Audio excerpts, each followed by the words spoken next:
Good morning बच्चों। Class 10th subject science, मानव नेत्र तथा दृष्टिदोष।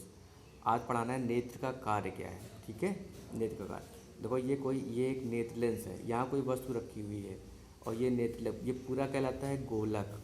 क्या कहलाता है? गोलक। ये दृष्टि पटल हो गया।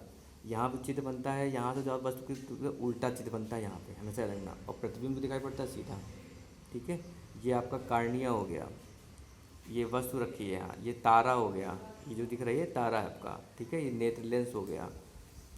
तो हमारी आप समझिएगा, जब हमारी पलकें कैमरे के शटर की भांति कार्य करती हैं, जब पलकें खुली होती हैं तो चलने वाली प्रकाश की किरणें कार्निया पर, ठीक है, कार्निया से होकर गुजरती हैं तथा अपवर्तित जलीय द्रव, कचाव लेंस, सब कुछ इसमें यूज हो रहा है। ठीक है, अब आगे पढ़ते हैं हम लोग।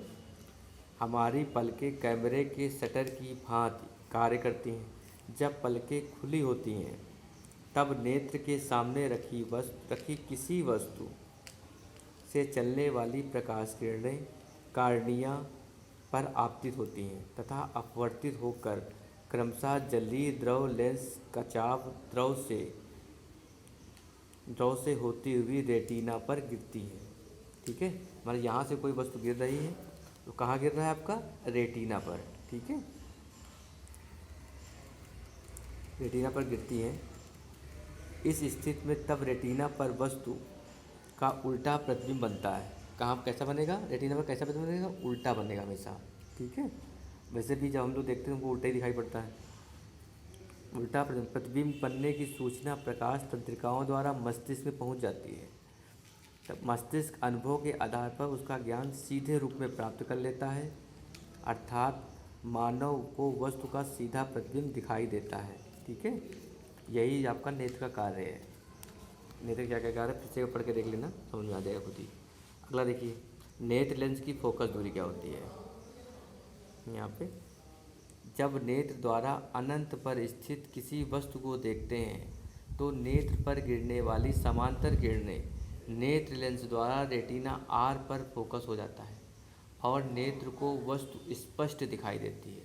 नेत्र लेंस से रेटिना तक की दूरी को नेत्र लेंस की फोकस दूरी कहते हैं। अगर पूछा जाए नेत्र लेंस की फोकस दूरी किसे कहते हैं, तो कह सकते हो नेत्र लेंस से रेटिना तक की दूरी को नेत्र लेंस की फोकस दूरी कहते हैं। भूलना नहीं, बहुत इंपॉर्टेंट है ये नेत्र लेंस से रेटिना तक की दूरी को क्या कहते हैं? फोकस दूरी। ठीक, अब बात करते हैं नेत्र लेंस की समंजन क्षमता। जब नेत्र द्वारा नेत्र के समीप स्थित किसी वस्तु को देखते तो मांसपेशियां सिकुड़कर लेंस के पृष्ठों की वक्रता त्रिज्याओं को कम कर देती हैं।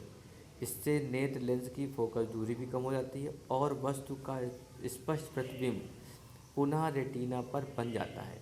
नेत्र लेंस द्वारा इस प्रकार लेंस की फोकस दूरी को कम करने की क्षमता को नेत्र की समंजन क्षमता कहते हैं। चीज़ समझ लीजिए, कोई अनंत से प्रतिबिंब आ रहा है, देखो ये रेटिना पर आपका फोकस हो गया नेत्र लेंस। वैसे जब आता है तो सीधा कैसे समांतर रेखा में आता है और अनंत से कोई प्रकाश आती है सीधा। अनंत पर स्थित वस्तु से आने वाली समांतर किरणें, ये दूरी प्रतिबिंब, ये अनंत बना हुआ है, ये फोकस नेत्र लेंस आपका है, रेटिना में चित्र बनना है आपका। ठीक है, थैंक यू।